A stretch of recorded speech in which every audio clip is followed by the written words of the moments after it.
इसीलिए आपको पता है रुक्मणी जी से ब्याह भगवान ने केवल इसलिए किया क्योंकि रुक्मणी जी ने पत्र में लिखा था, श्रुत्वा गुणान भुवन सुंदर शृण्वताम ते। मुझे आपकी कथा सुनना बहुत प्रिय लगता है। ठाकुर जी ने बस एक श्लोक सुनते ही कहा, इन्हीं से ब्याह करना है हमको। क्यों? हमारी कथा सुनने का गुण यदि है तो बाकी सारे गुण आ ही जाएंगे। ये बात निश्चित मानिएगा। कई लोग होते हैं उनको तीर्थ यात्राओं का बहुत शौक होता है पर कथा में उनकी रुचि नहीं होती। कई लोग होते हैं उनका यज्ञ हवन में बहुत रुचि होती है पर कथा सुनने में रुचि नहीं होती।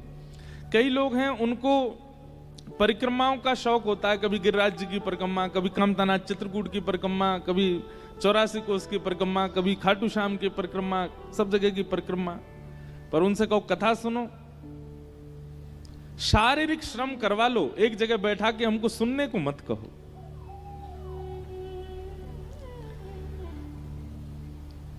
हमने ऐसा अनुभव किया है, सब प्रकार की भक्ति लक्षण चित्त में हो लेकिन श्रवण का लक्षण यदि नहीं है तो उस व्यक्ति से उसकी भक्ति में, उसके यज्ञ में, उसके तप में कोई ना कोई दोष बनता है। और श्रवण करने वाला, अति श्रवण करने वाला व्यक्ति, आप उसको 1 साल दे दीजिए, 1 साल केवल वो श्रवण करता रहे, 1 साल पहले के उस व्यक्ति को देखना और 1 साल बाद के उस व्यक्ति को देखना, आपको बहुत अंतर अनुभव होगा। उसकी बोली में, उसके चाली में, उसके स्वभाव में, उसके अवगुणों में, उसके अवगुण समाप्त हो चुके होंगे। वो बहुत परखिया बन जाएगा, फिर परखने लगेगा चीजों को। श्रवण इंद्रिय, यहां से कृष्ण प्रवेश कराना ये सबके बस की बात नहीं होती। कथा में रुचि बन पाना ये सबके बस की बात नहीं होती, पर आपकी बन रही है। आप पर बहुत बड़ी कृपा है श्री अटल बिहारी जी की, इसीलिए बन रही है। किन्हीं ने हमको आज एक भाव लिख करके दिया, भाव तो बहुत था उनका एक भाव है कि महाराज जी केवल हमारा एक ही भय है और एक ही आशा है। आशा और भय दोनों एक ही हैं। क्या आशा क्या है कि श्री हमें अटल बिहारी जी कैसे मिलेंगे, हमारे सागर के अटल बिहारी जी कैसे प्राप्त होंगे, और भय क्या है कहीं हमसे कोई ऐसा अपराध ना बन जाए कि वो हमसे दूर हो जाएं। वो हमसे दूर तो नहीं हो जाएंगे। देखो, 2 काम आपको करने हैं, ये दोनों कार्य आपके पूरे हो जाएंगे। पहला काम, जो भी वैष्णव दिखे, आपको कुछ नहीं, केवल वैष्णव भेष दिख गया है, तिलक दिख गया है, कंठी दिख गई है, धोती में है, या किसी भी वैष्णव भाव में है। वैष्णव मतलब ठाकुर जी के जो हैं उनको वैष्णव कहा जाता है। किसी भी अंग से, किसी भी तरह से वो ठाकुर जी का है ये आपको पता चल जाए, उसको प्रणाम करो, उसका वंदन करो, उसको नमन करो। आपको भले ही उसका दोष भी पता चल जाए फिर भी प्रणाम करो। पहली बात वैष्णव प्रणाम। और दूसरी बात, आपके सागर क्षेत्र में कभी भी कोई कथा का क्रम हो, आप बहुत व्यस्त हैं फिर भी समय निकाल के 1 घंटा के लिए जाओ। हमारी नहीं, किसी की भी कथा हो सागर में, कथा की प्रधानता है, वक्ता की नहीं है, आयोजक की नहीं है, पंडाल की नहीं है, प्रचार की नहीं है, प्रसाद की नहीं है, कथा की है। कथा में जाइए, जरूर जाओ। ये 2 कार्य, ये तो एक ही कार्य हो गया, वैष्णव प्रणाम। और दूसरा, उस कथा में केवल वही पॉइंट सुनिए जिससे ठाकुर जी रीझ हैं। व्यास ऐसा कुछ बता रहे हैं जिससे आप ठाकुर जी के प्रिय बन जाओ। जैसे क्या होता है, कई बार लड़का लड़की का ब्याह संबंध जब पक्का हो जाता है तो फिर वहां लड़के वाले को भी और यहां लड़की को भी, दोनों को बताया जाता है, उसका ऐसा स्वभाव है, उसको ऐसा अच्छा लगता है, उसको ये खाना अच्छा लगता है, उसको ऐसे कपड़े प्रिय लगते हैं। तो फिर वो ना चाहते हुए वैसे रहने लगती है जैसे उसके होने वाले पति को प्रिय लगे, और वहां पर वो लड़का भी वैसे ही रहने लगता है जैसे उसको प्रिय लगे। इससे क्या होता है, और एक दूसरे के मध्य में प्रीति बढ़ती है। ठीक वैसे ही आप कथा सुनते हैं, वहां व्यास जी आपको कहते हैं कि ठाकुर जी को ये प्रिय नहीं है, तो उसी समय कथा में बैठते ही आपको त्याग कर देना, ये प्रिय नहीं है तो ये नहीं करना है। लोग बाग हमसे कहते हैं महाराज जी कंठी पहन करके प्याज नहीं खानी चाहिए। मैंने कहा नहीं खानी चाहिए। तो जब प्याज खाएं तब कंठी उतार दिया करें। मैंने कहा वाह, ये बहुत बढ़िया बात करी है आपने। कंठी उतार के प्याज खा लो, फिर प्याज खा के हाथ पाँव धो के फिर कंठी पहन लो। कलयुगी जीव है महाराज, अपने मन से कुछ भी सोच सकता है। हमें एक बात समझ नहीं आती, प्याज खाना कोई पाप नहीं है, कोई आपको घोर नरक में नहीं जाना पड़ेगा उससे, पर हां भगवत प्राप्ति नहीं होगी। ठाकुर जी को प्रिय लगता है सात्विक व्यक्ति, और कहीं आप असात्विक भोजन लेते हैं तो ठाकुर जी आने में संकोच करेंगे, मैं आ गया दुर्गंध आवेगी, कैसे रहूंगा के पास। और इसके बाद तीसरी बात हम ये कह दें, ठाकुर जी को जिससे मिलना है, फिर ठाकुर जी ये भी विचार नहीं करेंगे कि वो क्या खाता, वो मिले ही लेंगे। लेकिन फिर भी हमने कथा में सुन लिया कि ये अप्रिय है, तो वो क्यों करना। और भैया इतना भी त्याग अगर नहीं कर सकते तो फिर ठाकुर जी से मिलना ही काहे को, रहो दुनिया के ही रहो ना, बने बढ़िया दुनिया में आनंद करो, संसार में सुख लो। लेकिन अगर मन में आया है कि एक बार ठाकुर जी मिलें, तो फिर उनको जैसा जैसा प्रिय लगता है वैसे वैसे बनना प्रारंभ करो। वैसा ही भोजन हो, वैसा ही स्वरूप हो, वैसा ही व्यवहार हो, वैसा ही चिंतन हो, वैसा ही आचार विचार हो। हमको एक बात कहने में थोड़ा संकोच तो है, पर कह देते हैं, संत महापुरुष महात्मा आदि हम सब इनको प्रणाम करते हैं। क्यों प्रणाम करते हैं? क्योंकि वो महात्मा है, क्योंकि वो त्यागी है? नहीं, कई लोग तो केवल प्रणाम करवाने के लिए ही बने हैं, उनकी बात अलग है। पर वास्तव में उन्होंने ऐसा भेष क्यों रखा है, वास्तव में उनका ऐसा आचरण क्यों है, वास्तव में उनका ऐसा भोजन क्यों है? वो ठाकुर जी को प्राप्त करना चाहते हैं, इसलिए। हमारे गोरीलाल कुंज वाले महाराज जी, उनका स्वरूप देखो, उनका आचार देखो, उनका विचार देखो, उनका व्यवहार देखो। वो प्रणाम के लिए नहीं है, वो दक्षिणा के लिए नहीं है, वो आप सबसे कोई पॉपुलैरिटी पाने के लिए नहीं है, वो बिहारी जी से मिलन के लिए है। उसी कारण, इसका मतलब ये भी नहीं कि विरक्त हो जाओ, धन्यो गृहस्थाश्रम, गृहस्थ आश्रम में रहते हुए आप कर सकते हो, पर प्रयास करो जिस भाव से अटल बिहारी जी को प्रिय लगो और ज्यादा, वो ज्यादा करने का प्रयास, कथाओं में वही सूत्र सुनने का प्रयास करो।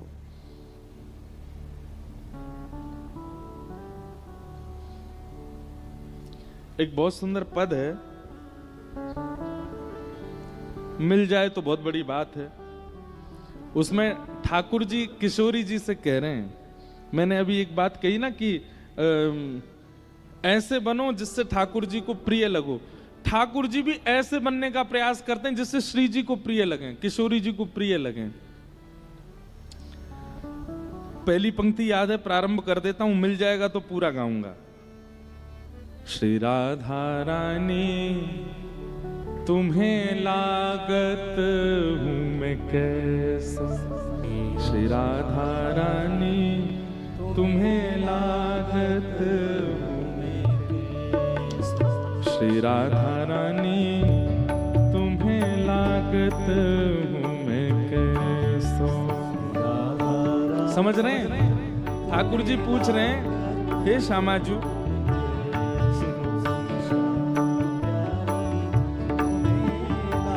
ऐसे सुंदर भाव आ जाते हैं ना चित्त में, फिर हम कथा से भटक जाते हैं, हम इन्हीं में ही प्रवेश कर जाते हैं।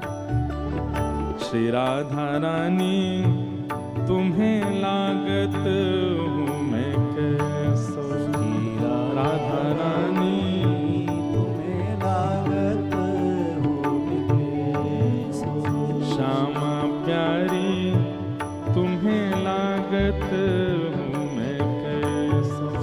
मिल जा भैया, प्यारी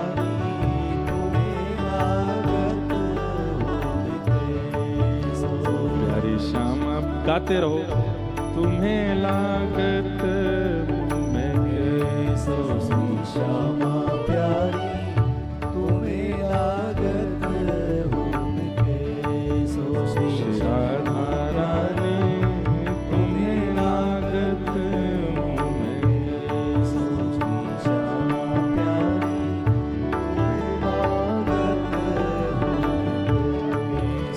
प्यारी राधा रानी तुम्हें लागत हूँ मैं कैसा, प्यारी राधा रानी तुम्हें लागत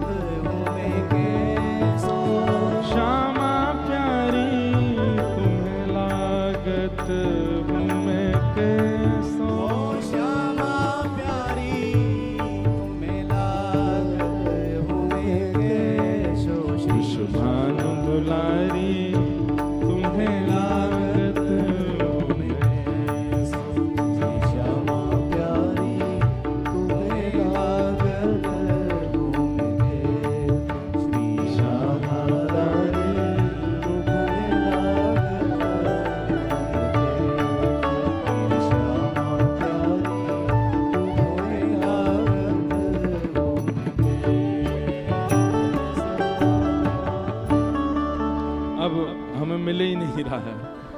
आप ढूंढो, इसमें सूची में मिल जाए तो फिर गाएंगे, अब गा के ही छोड़ेंगे, नहीं मिलेगा तो काबे हो। लो श्यामा प्यारी तुम्हें लागत कैसे। तो ये जो आपकी चिंता है ना कि ठाकुर जी कभी दूर ना हो जाएं, ये चिंता इसी से दूर हो जाएगी। यही पद, यही भाव सदा रखो। रोज अटल बिहारी जी के जाकर के आप रूप माधुरी का दर्शन करते हो, उनकी बलैयां लेते हो। अब जाकर के अटल बिहारी जी से ही पूछा करो, अटल बिहारी जी हमको तो आप बहुत बढ़िया लगते हो, हम आपको कैसे लगते हैं, हमारे प्रति आपकी भावना कैसी है। रोज पूछो उनसे, वैसे व्यवहार करो पूरे दिन कि वो देख रहे हैं आपको, आप क्या पा रहे हो, कहां जा रहे हो, क्या खा रहे हो, किससे बात करो, सब पर दृष्टि है उनकी। मिल गो लाओ बोलो वृषभानु दुलारी की। ये ठाकुर जी का और श्री जी का अंतरंग भाव है। ठाकुर जी कह रहे हैं, हे श्यामाजू मैं आपको कैसा लगता हूं।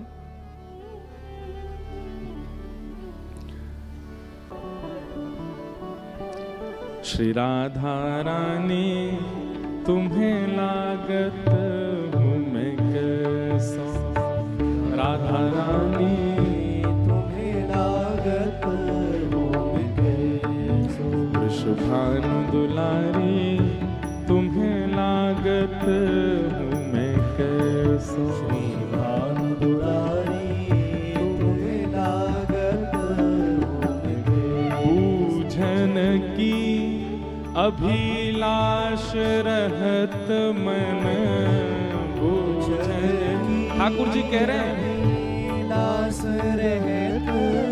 ठाकुर जी कह रहे हैं पूछवे को मेरो मन तो रोज ही होवे। मैं रोज आपकी ठाकुर जी को स्वरूप कैसा, जैसे ही मिलेंगे निकुंज में किशोरी जी की जय जयकार, आहा आज किशोरी जी कितनी सुंदर लग रही हैं, नीली चुनरी पहन के आई हैं, हाथन के कड़ूला कितने सुंदर लग रहे हैं, ये पत्रावली को श्रृंगार कितना मनोहर लग रहा हो, आहा किशोरी जी को काजल कितना सुंदर, किशोरी जी की आंखन ते निकाल के किशोरी जी को ही लगाते हैं, बहुत सुंदर लग रही हो श्यामाजू। लेकिन इतनी प्रशंसा करने के बाद ठाकुर जी फिर शांत जब हो जाए तो ठाकुर जी को मन हो अब ये भी करें मेरी, पर किशोरी जी प्रशंसा ना करें ठाकुर जी की।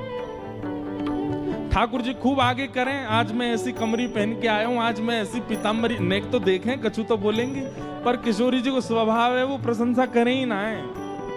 तो आज बहुत दिनों बाद ठाकुर जी कह रहे हैं, बूझन की अभिलाष रहत मन बूझन, पूछवे को मन तो बहुत होवे, सकुच लगत मन ही मन ऐसो, सकुच लगत मोह संकोच होवे पूछवे में, पर हाँ श्यामाजू आज मोह बताई दो तुम्हें लागत मैं कैसी, राधा रानी तुम्हें लागत वृषभानु दुलारी तुम्हें लागत मैं कैसा,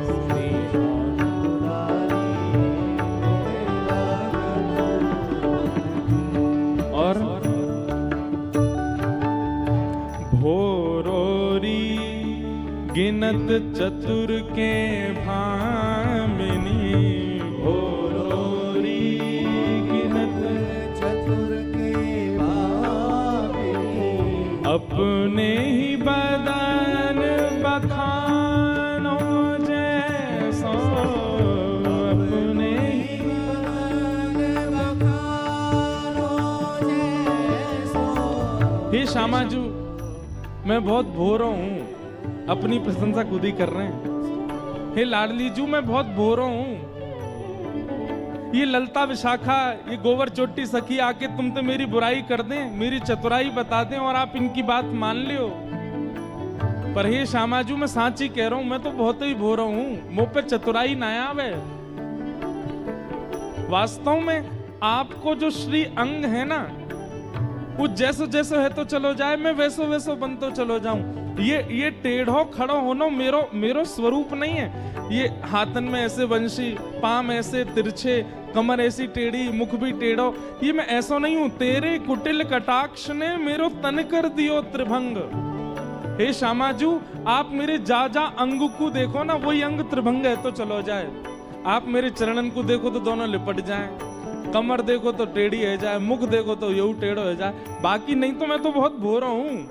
भोरोरी गिनत चतुर के भामिनी, भोरोरी गिनत चतुर के भामिनी, अपने ही बदन बखानो जैसा, अपने ही बदन बखानो जैसा, वृंदावन हित रूप बल जाऊं, वृंदावन हित रूप बल जाऊं, वृंदावन हित रूप बल जाऊं, वृंदावन हित रूप बल जाऊं। किशोरी जी ने अभी भी प्रशंसा नहीं करी, सो ठाकुर जी सन्मुख आके खड़े है गए और किशोरी जी की बलैया बार बार ले रहे हैं और कहा कह रहे हैं, तुम जो मिली मेरो भाग है ऐसा, तुम जो मिली मेरो भाग है ऐसा, तुम जो मिली मेरो भाग है ऐसा,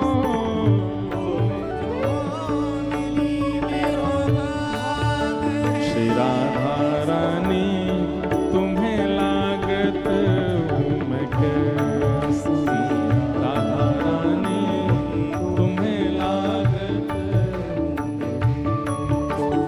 राधा रानी तुम्हें लागत हूँ मैं कैसी, राधा रानी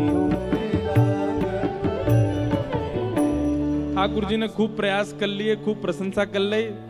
अंत में बलैया लेके बोले, अब तुम कहा मेरी प्रशंसा करोगी? अब आप तो कछु कह ही ना रही हो, मैं ही कह दे रहा हूं, अब मेरा भाग्य है कि आप मेरे पास आ गई, नहीं तो मैं आपके योग्य तो बिल्कुल भी नहीं हूं। पहले तो ठाकुर जी ने खूब प्रयास किया कि प्रशंसा करें, पर श्री जी जब कुछ नहीं बोली तो ठाकुर जी अंत में मान गए कि हम हैं ही ना प्रशंसा के लायक। हे स्वामिनी जी, हम तो यही बात में राजी हैं कि आप हमें मिल गई, हम आपके लायक नहीं हैं।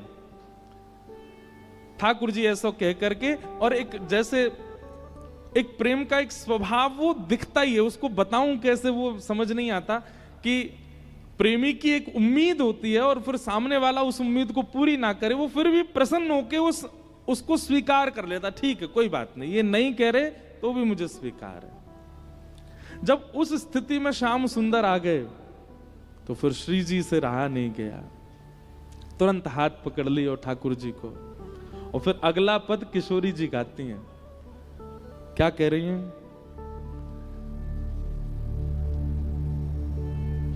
प्रीतम तुम मेरे द्रगन बसत हो, प्रीतम तुम मेरे द्रगन। मैं ये पद गाता नहीं हूं, पर आज पता नहीं क्यों प्रकट हो रहे हैं।